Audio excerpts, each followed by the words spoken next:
Hello मेरे प्यारे बच्चों, welcome to Saumya maths classroom. I hope आप सब बहुत अच्छे होंगे और अब तक आपने अपने बोर्ड एग्जाम्स की तैयारी शुरू भी कर दी होगी।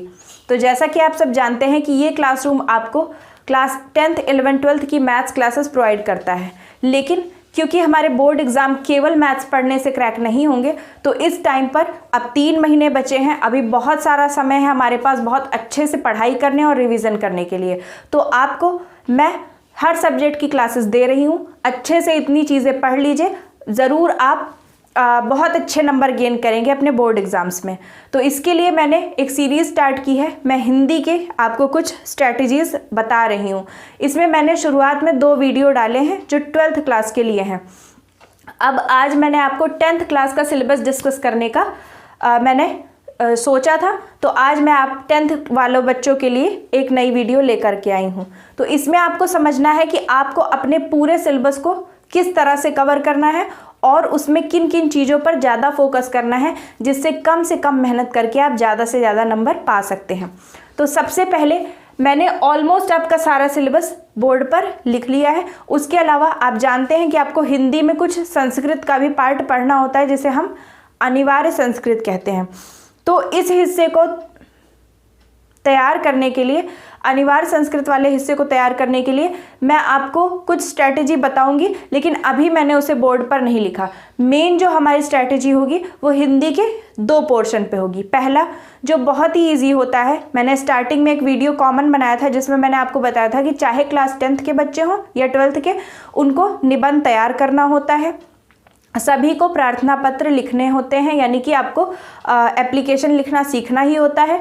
उसके साथ में आपको संधि, प्रत्यय, विलोम, पर्यायवाची और कहावतें, लोकोक्तियाँ, इस तरह की चीज़ें आपको याद ही करनी होती हैं। तो ये आप याद कर लीजिए, यहीं से स्टार्टिंग कीजिए, क्योंकि ये चीज़ें जब आपको याद हो जाती हैं तो एक बार आपका कॉन्फिडेंस बूस्ट हो जाता है। आपको ऐसा महसूस होने लगता है कि अब काफ़ी चीज़ें आपने कवर कर ली हैं।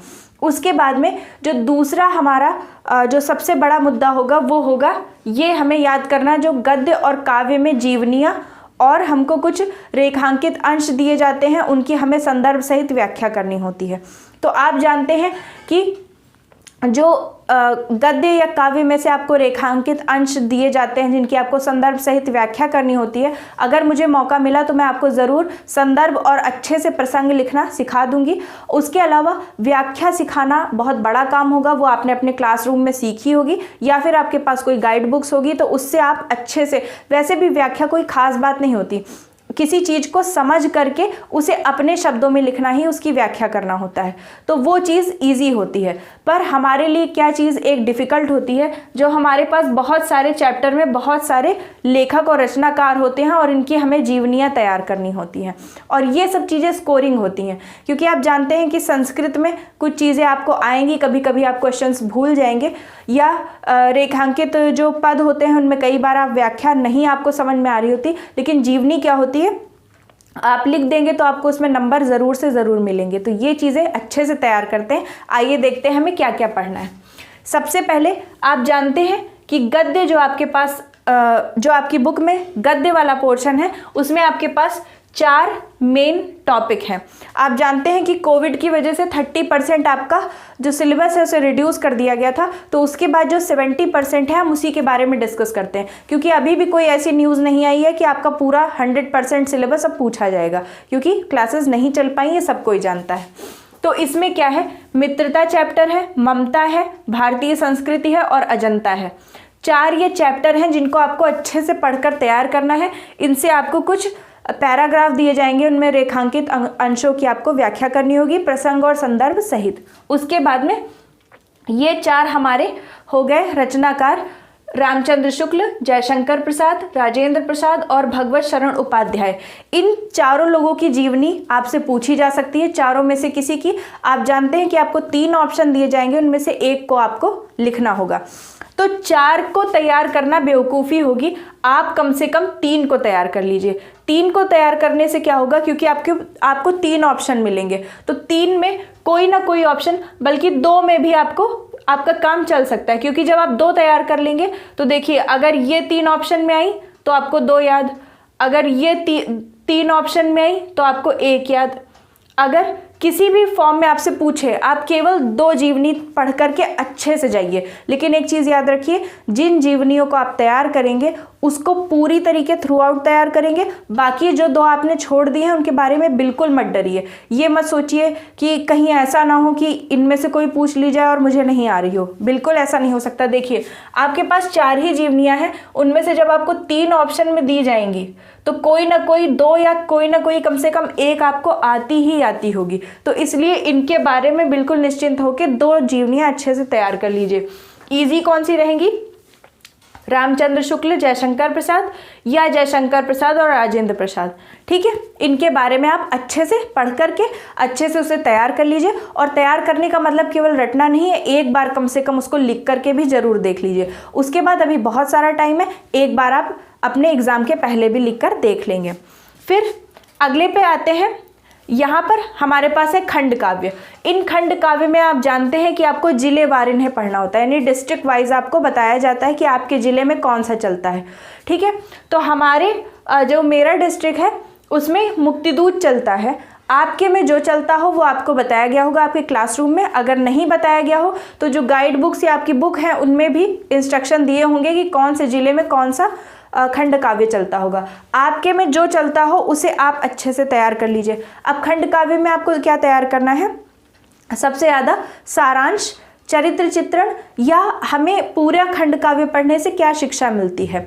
एक चीज़ याद रखिएगा कि खंड काव्य की कुछ लाइनें आपके पास गाइड बुक्स होंगी, आपके टीचर ने आपको पढ़ाया होगा, या बुक होगी, तो उसमें खंड काव्य में जो पद दिए होते, क्योंकि ये काव्य होता है जो खंड खंड के रूप में चलता है, छोटे छोटे टुकड़ों के रूप में चलता है, तो उसमें क्या है, जैसे आप किसी का चरित्र चित्रण लिखें या किसी बात का वर्णन करें, 2 लोग एक दूसरे से बात कर रहे हैं, तो अगर खंड काव्य की कोई लाइन आप उसमें डाल देंगे तो वो बहुत ही प्रभावशाली हो जाएगा। तो आप क्या कीजिए, सबसे मुख्य किरदार का चरित्र चित्रण तैयार कीजिए। जैसे कि मैंने आपको बताया, जैसे कर्ण में, क्योंकि नाम ही कर्ण है तो कर्ण के ऊपर है, कर्ण को तैयार कीजिए। कर्ण के चरित्र चित्रण के साथ जो उसका सपोर्टिंग रोल हो, सपोर्टिंग रोल जैसे कौन सा होगा, कर्ण के साथ में कुंती होंगी, तो उनका चरित्र चित्रण तैयार कर लीजिए। जैसे जय सुभाष में सुभाष चंद्र बोस का, या फिर मेवाड़ मुकुट में कौन थे, राणा प्रताप, उनका आप चरित्र चित्रण अच्छे से तैयार कीजिए और सपोर्टिंग रोल का भी तैयार कर लीजिए। उसके बाद में पूरे चरित्र चित्रण, पूरे इस खंड काव्य को पढ़ने से आपको क्या शिक्षा मिली है ये तैयार कीजिए।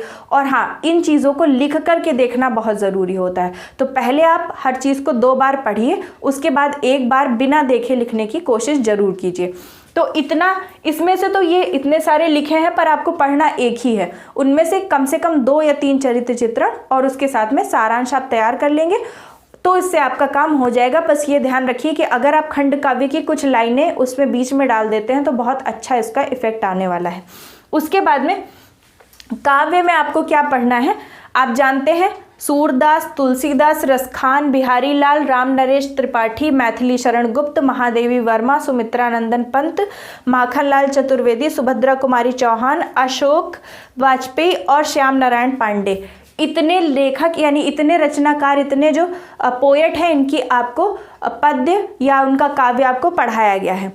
तो इनमें से आपको क्या करना है, इनमें से, क्योंकि आप देख रहे हैं कि ये बहुत हैं तो इतने सारे आप याद नहीं कर सकते, कोशिश कीजिए कि अपने 10 साल के पुराने पेपर्स को उठा के देखिए, उनमें से इन लोगों के लिखे हुए जो पाठ हैं, मैंने उनका नाम आप यहाँ पर नहीं डाला, उनमें से जो ज़्यादा पूछी गई हैं चीज़ें, उनको उनकी व्याख्या संदर्भ सहित याद कर लीजिए, उनको अच्छे से समझ लीजिए। ठीक है, जैसे सूरदास, तुलसीदास ये अवधी भाषा में लिखते हैं तो कई बार आपको वो चीज़ नहीं समझ में आती कि इसका मतलब क्या होता है, किसी शब्द की मीनिंग क्या होती है, तो उसे अच्छे से तैयार कर लीजिए। बाकी जीवनी इन सब की आपको नहीं तैयार करनी, इसमें सूरदास की, तुलसीदास की, रसखान की और बिहारी लाल की 4 अगर आपसे याद हो जाए तो ये याद कर लीजिए। और उसके अलावा महादेवी वर्मा और सुमित्रा नंदन पंत, इन 2 लोगों की जरूर याद कर लीजिए। और मुझे ऐसा लगता है कि इतने में ही आपका काम हो जाएगा। ठीक है, अब आपको लग रहा होगा कि इतने भी बहुत हैं, पर इतनी मेहनत आपको करनी पड़ेगी क्योंकि आप बोर्ड एग्जाम देने जा रहे हैं। अभी 10th में है, अगले साल आपको, मतलब इसके अगले साल 12th में का देना होगा। तो सूरदास, तुलसीदास, रसखान, बिहारी लाल, महादेवी वर्मा और सुमित्रा नंदन पंत, इतने में से तो आपका आ ही जाएगा। ठीक है, क्योंकि एक कहा जाता है कि तुलसी, सूर, कबीर, बिहारी, इनसे बोर्ड परीक्षा हारी।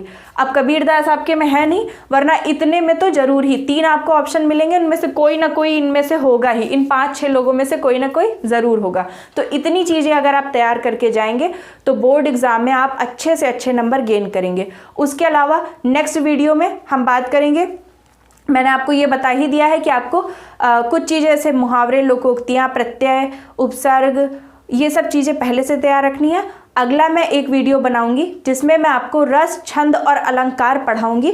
वो क्लास 10th और 12th दोनों के लिए एक कॉमन वीडियो होगा। उसमें मैं आपको बहुत यूनिक से एग्जाम्पल बताऊंगी, क्योंकि सबसे बड़ी बात क्या होती है, परिभाषा सभी एक लिखते हैं। अलंकार की परिभाषा आई तो आप एक ही लिखेंगे लगभग सब लोग, लेकिन असर किस चीज़ का होता है, एग्जाम्पल्स का होता है। तो मैं कोशिश करूंगी आपको बिल्कुल यूनिक अच्छे एग्जाम्पल देने की।